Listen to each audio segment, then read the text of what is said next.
The following program is a West Tennessee PBS special presentation made possible through the generous financial support of viewers like you. Please visit westtnpbs.org and make a donation today so that we can continue to make local programs like this possible. Thank you.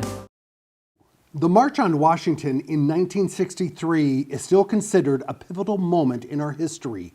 Hello, I'm Peter Noel. Today we're talking about that historic march and its impact and legacy. Let the conversation begin. That's so cool.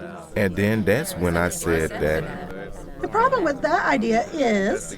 Wow, that was amazing. Then I came up with a solution. What was that about? Here's what I think about it. Now we're talking. West Tennessee PBS presents Tennessee is Talking. Let the conversation begin.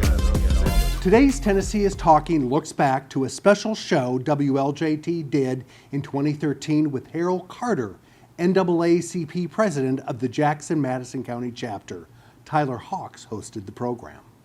This month we remember and honor the 50th anniversary of Dr. Martin Luther King's famous I Have a Dream speech. Dr. King is one of the most revered people in American history. He was a Nobel Prize winner and remembered as one of the greatest civil rights leaders of the 1960s. But back then his impact on America's present and future was not yet known. Harrell Carter Jr. is the president of the Jackson-Madison County NAACP and joins us today on Newsmakers. I know you are a busy man. I really appreciate you coming by today. Well, I try to get around as much as I can, but it is certainly a joy to be with you this evening and with your listening audience. Thank you so much. First of all, who organized the March on Washington? The organization of the March on Washington actually began in 1941. You had a sleeping car porter, Mr. Rudolph, who organized along with Mr. Bayard Kipling. They started thinking about this concept 10, 15 years before. And they actually did a little bit of marching, but it was more or less union related. And as a result of that, the planning got a little bit more extensive, and so you wound up with the march that took place in 1963, where Martin Luther King gave the I Have a Dream speech, being the larger one of all the marches before. As a matter of fact, it was the largest gathering of African Americans in the history at that time in any one place in this country. And as a result of organizing with organizations like the NAACP, the National Urban League, with the union representatives, with Catholic religious organizations, as well as Latino organizations, you had just a mass of people who at that time, they were working up issues about wages, they worked on issues of freedom, economics, etc., and rights. And it's an interesting story that went along with that. It took 6 of those organizations to make the core group. Otherwise, it would have never happened. Putting in context, when you had the Kennedys, who was John Kennedy, who was just elected, I think a year or so prior to that, was a historical event. And this event, the magnitude of it kind of overshadowed his inauguration, but also led cause for him to enact civil rights legislation, which came about in the 64 Voting Rights Act and the 65 acts that gave freedom to vote and to freedom to also do some other things that most Americans could enjoy at that time. So it was just the beginning of what took place later in that sequence of years that made this march as historic as it is. The theme back then was jobs and freedom, and that carries on to this day. So that was the original intent, was jobs and freedom, and then Dr. Martin Luther King has this amazing inspirational speech. Who were some of the leaders of that time who were against the march on Washington? Well, you had Malcolm X, famous Malcolm X, who was against it. He thought it was some, for lack of a better word, the dog and pony show. He didn't think that it was going to matter much because he at that time believed that in order to really have a part in America, you had to be a little bit bolder than that. You didn't have no meetings and marches and speeches. You had to do something. He was an advocate of becoming economical independent to where, you know, they could feed for themselves and doing things for themselves. But this larger group, which was made up of Roy Wilkins, and one aspect of it, the members of the IBEW, George Meany, and several others, they believed that working together as a coalition would be a lot stronger than as any individual unit of that at that time. Okay. And why was the march opposed? Well, it was opposed because Malcolm X said and others that you know, it was actually the Kennedy administration who made a lot of promises, but hadn't followed through on any of them. That it should be more effort put toward encouraging them to do what they promised to do.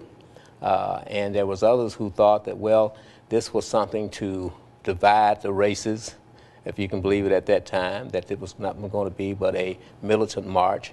And you even had 60 Minutes, I think, did an interview with Roy Wilkins and Martin Luther King, stating that tell the truth. There's going to be a riot out there. You can't control anything, and this is just for a show. You want the country to look at this whole thing as a militant movement.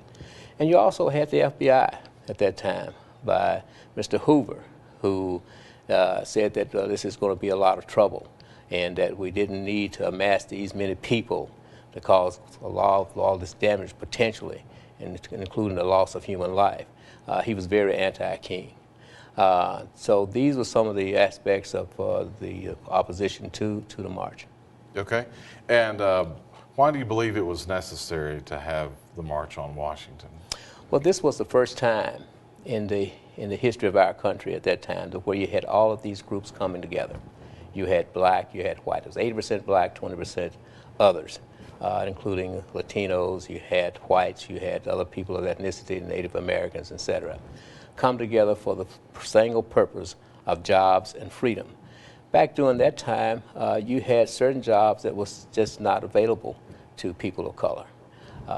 Back during that period of time, you certainly didn't have the accommodations, like you could go walk into a restaurant, etc. You certainly couldn't get the same pay for the same work during that period of time. It was really a call for actions on the part of those workers that had a lot of sweatshops back then, as you know. There was a lot of inequality in that period of time, from everything from education to health to economy. All of those things was converging on Washington. This is what made it so popular. Okay. And besides Martin Luther King Jr., tell us again about some of the people who participated. He became, I guess, the one who was highlighted the most, but there were others who... A. Philip Randolph was one of the key factors, him and Bayard Kipling. Bayard Kipling was actually the organizer, but he was a gay person at that time and wasn't looked upon very favorably by any groups of people. He was said to have been communist by J. Edgar Hoover. So A. Philip Randolph, who had a brilliant mind of organizing, and particularly union organizations, did recruit him. And because of his recruitment of him, they were able to really organize a really purposeful campaign. The campaign changed a lot in its planning stages, but it finally got its start in June of that year, when in the midst of all of this, and the Kennedy administration was also against it initially, but they eventually signed on to it because of the pressures being put on them to do something, or let's have this march. And they were able to convince a lot of those leaders and a lot of those individuals, including members of Congress, that this was the right thing to do, even though there was a lot of opposition to it. But A. Philip Randolph, you did have the Kennedys to join in there later. As a matter of fact, President Kennedy made a speech, I believe it was on June, I want to say 11th of 1963. That speech was about equality and rights for everybody in this country who had toiled and worked to be a part of this country. That same night, Medgar Evers was gunned down in his driveway in Jackson, Mississippi. Yeah. Well, and where did the march begin? The march began all over the country. There was a group that came from the South, from Selma, Alabama, that basically walked that route. And it took, as you know, probably several weeks in order to do it. It was just a small group of people, some symbolically walked for a few miles or so, or maybe for 20 or 30 miles, and then left the trail. But it was a pilgrimage to Washington, D.C. The rest came by various travel modes. Buses primarily from all over the country. You had from just about all states in the Union had buses coming. You had airplanes, you had trains. As a matter of fact, New York, it was estimated that the bulk of people came into New York as a hub at that time of transportation. And then they filtered back toward the Baltimore, Washington, D.C. area. But they ran 24/7 just to get the people in there. They were expecting 100,000, they got 200,000. Yeah. So this is a lot of work, a lot of effort, determination, faith. What did they hope the outcome would be, those organizers, you believe? They wanted the attention of the leadership of this country to take heed as to what this group has been neglected for hundreds of years, that they were a part of this great country as well and deserve to have the rights and privileges of any citizen of the United States. I think they met those and they exceeded those, because after that, of course, you had the assassination of John F. Kennedy, but in the 64 Voting Rights Act and the 65 acts of other freedom opportunities, you had things begin to happen, slowly but surely. Oftentimes, as you read the history, you realize that during those early and mid-60s was one of the most violent times in America as far as civil rights goes, because we lost a lot of civil rights leaders. A lot of people died during that period of time, black and white. And it was just a vicious time. The South, not necessarily unlike the North, but more traditional in the South, where the bulk of this activity took place in terms of resistance.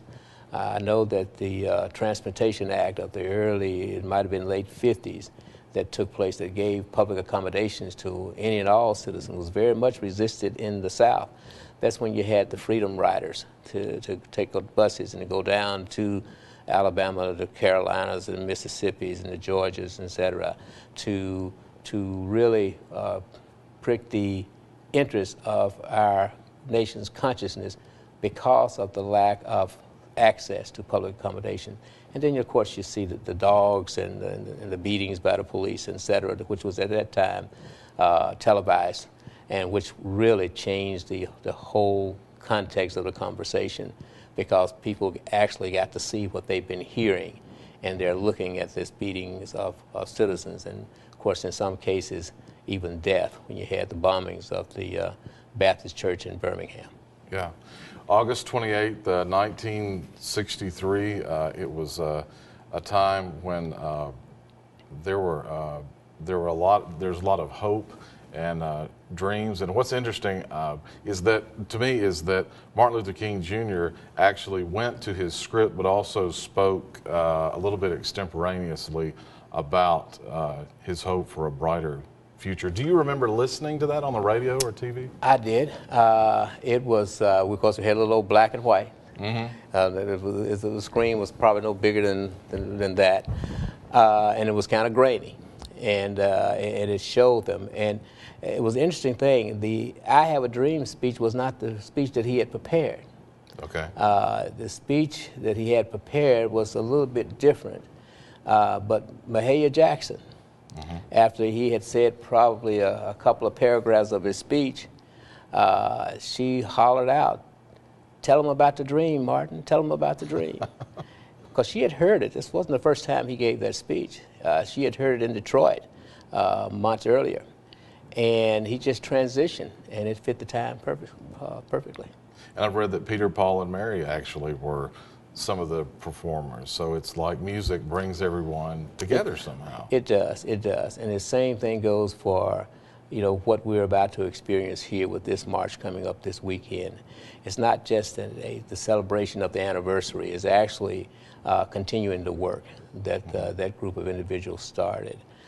We have several different performers. In fact, I think there were some performers that couldn't perform because they just didn't have the time and the space for them. But I'm sure that the lineup will be, and I hadn't seen the official lineup yet, but we hear there's a lot of good entertainment acts that's going to be there during that period of time. Yeah. What impact do you think the march had on race relations today? Well, not only the Civil Rights Act and the Voting Rights Act during that period of time, there was a lot of coming together of a lot of groups after that period of time. As I said, after the assassination of Dr. Martin Luther King, there were certainly some raw feelings. During that period and after that period of time, we have come together as a nation. I mean, if you think about it, the forerunner of Dr. Martin Luther King and his dream, he stood on the shoulders of a lot of people that had prepared for that occasion. Thurgood Marshall being one, and his group of people, but also today's leadership in President Barack Obama. Never in my lifetime that I had ever expected for an African American to lead this country in that capacity. Yeah. And you spoke a little bit about the march and the theme of this year's march. Why do you think it's important to have another march at this time in history? Well, as great of intentions that group had, and they certainly had it, and they did accomplish a lot, it is not yet finished. We still have disparities in this country with people of color, with health disparities, and all you have to do is look at the statistics. With education disparities, criminal justice system, as I think that Mr. Holder, Attorney General Holder, indicated the other day, is that we have a lot of people involved in the criminal justice system that really shouldn't be there. As a former law enforcement officer, I can tell you that worked in drugs and narcotics division, I can tell you that a lot of these people are just sick, and it is just a health issue. A lot of people are strung out on a lot of these drugs, and one of the major issues that goes unnoticed, untalked about, is a lot of prescription drugs violations. When I worked in narcotics, we had a lot of doctors who gave a lot of scripts, primarily to the housewives, and we knew that there was too many. They'd get one here, one there, one script there, and one script there. It was very difficult to prosecute those cases. Now, on occasion, we had an opportunity to do so when the script was written to that extent. But when you talk about the cocaine, crack cocaine versus powder cocaine, the issues involved in that, to where you get 10 times as much of a penalty of having crack cocaine as you would for powder cocaine, they're both the same substance. One is just prepared differently. When you look at the criminal justice system, where the incarceration rate is far beyond the percentage of population in this country of people of color, then you realize that, well, is this, are they the only people that's doing the crime, or what? We talk about black on black crime a lot, and it's certainly any bit of it is too much, and we certainly need to address that. But it's 6 times more crime on white crime than black on black crime in terms of numerical numbers. Now, the percentage is greater in the African American community because it's smaller and you have more people, but in terms of percentage-wise. But we have a community, whether you're in Jackson, Tennessee, or in any place in the country, where the crime issues can be dealt with in a more positive and a more strategic way, smart way, than to do what we're doing by locking people up. Remember, a lot of those people get out, and then when they can't get a job because of their past discrepancies, then they do other things in order to make it. That is foolish for us to continue to load that pipeline up like that, knowing that we don't have any way of addressing those issues other than through the criminal courts. And right now we know that this is overburdened, overworked. Our police department cannot solve the problems that these communities create. So we have to think about it in a different way. Education is a big key to that, because I think all statistics show that through education, properly, starting at the earliest possible age, the statistics show that you don't get the type of behaviors for those that either drop out of school or just socially pass or get out without having the proper credentials in terms of education. We know that these people are causing the problems that we have in our society today. So the smart thing to do is to educate them. For every dollar we put into education, we get about $7 or $8 back in terms of productivity in our community. That's a fact. But it's hard for us to change tradition. It's hard for us to sometimes think outside of the box. It's hard for us to really think about those things, that the investment that we need to make in terms of our communities on the front end, so that we don't have to reap the consequences of non-investment on the back end. We're a lot smarter people in that, and we do have it, but it's going to take leadership on the part of local folks, as well as on statewide and national, in order to get this done. Yeah. What difference do you think this March coming up, which is very important, what difference will it make going forward, you think? I think it's going to refocus us on the issues that we presently have today. Gun violence is one of those particular issues. When you look at the Trayvon Martin case, we realize that the stand your ground law is flawed, that it does have some unfortunate consequences that I think we all regret. It need not take place if we had the proper laws. Gun registrations is some of the things we don't need as working in law enforcement. Just any law enforcement officer will tell you that there's more guns on the street than there are in police departments. And we need to find a way to keep the guns out of bad people's hands. Right now, it's just, gosh, you're finding teenagers with all kinds of exotic weapons. Even the police don't have. We cannot continue to address the problem in the way that we always have addressed it. We've got to do it a different way. When you look at the issues of teenage pregnancy or unwanted pregnancy, there's a solution to that. It has to be managed better by meaning that you educate, and you educate. Again, the investment in children, in the communities where they live. Parenting skills are lacking. Well, first of all, we can't prevent it, then let's make sure that we have training for those would-be parents. There's an awful lot of things that we can do to help alleviate some of the problems that we have in this community, but that's by being smart, being organized, and investing in our communities. Can you tell us a little bit more about the upcoming march and the plans for that? Well, we're going to leave Jackson with our bus, and we'll be converging with other buses coming from all over the state as well as all over the country. We're going to get into Washington in the wee morning hours of the Saturday the 24th. That is not the actual day, but since it's on that weekend, we can get more people to Washington, because the actual day is the 28th, as you know, which is Thursday week. But what we're planning on doing is getting on the mall, getting on there early. We'll do a symbolic march from the Lincoln Memorial from a location to Washington Monument, I think, to Lincoln Memorial. And then we'll have the program. The program should be over at about 12 noon. But during that period of time, you'll have several speakers, including President Barack Obama. And you'll have other speakers who will lay out agendas, as they did back in 50 years ago, about jobs and freedom. They'll talk about issues and initiatives. I think this is going to fire up a base of people that have, to the forefront here, has been silent too long. I think the silent majority in this country has not spoken as of yet. I think when you awake these folks, black, white, Latinos, Asians, women, young people, you're going to realize that this country has changed, and it's changing for the better. The framers of the Constitution, realizing that there could be a lot of changes, they made the Constitution rigid but flexible, to where you could change it, you can adopt the different type things that you wanted to through a process. And I think that in this country, being as young as it is, 300 plus years old, we're still going through the process of trying to figure out what this country is, who we are as individuals, we are as a country. I think we're going to get there, but it's going to take efforts like this in order to do it. All right.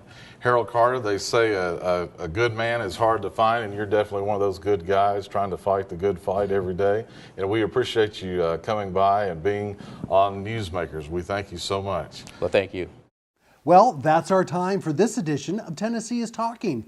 Remember, you can stream today's program and all local Channel 11 programs on our app, the PBS app. the West Tennessee PBS YouTube channel, and on our website, westtnpbs.org. I'm Peter Knoll. Until our next conversation, take care and thank you for watching West Tennessee PBS's Tennessee is Talking. Do you have a topic you'd like to see discussed on a future episode of Tennessee is Talking? Maybe you want to be a guest and have something to talk about. Send your ideas to tnistalking@westtnpbs.org.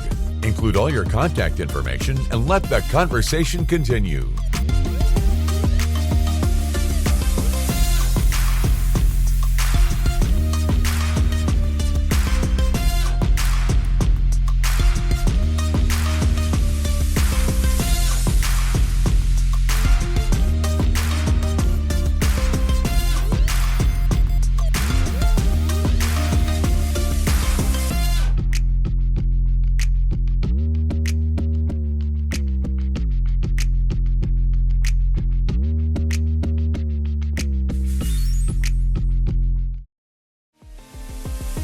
Tennessee is Talking is a presentation of West Tennessee PBS with the goal of bringing people together, sharing ideas, thoughts, and different perspectives, learning from each other and sharing a civil and respectful discussion. Tennessee is Talking, the show that brings West Tennessee together.